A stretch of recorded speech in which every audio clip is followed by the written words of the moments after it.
วนหาคำหอยข้างใหม่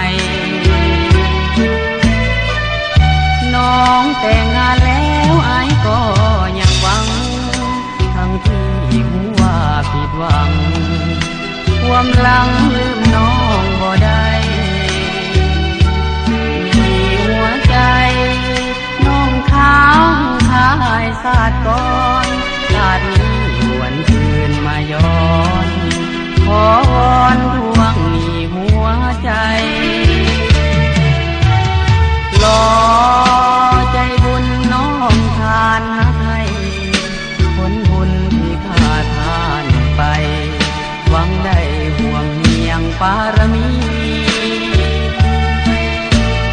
หรือมีคนเขาทานหลายกว่านวลน้องจึงไฟกว่ามอบตัวศรัทธาศักดิ์ศรี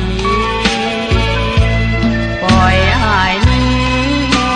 ละกรรมก็กรรมหรือไทยแม่น้องเมตตาทานให้นัดพบซาใดอายก็จะรอ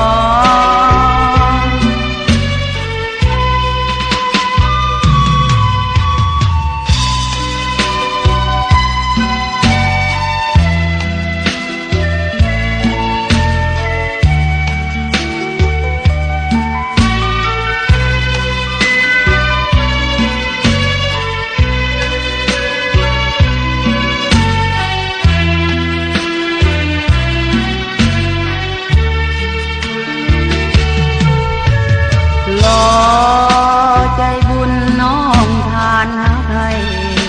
ผลบุญที่ข้าทานไปหวังได้ห่วงเมียงปารมีหรื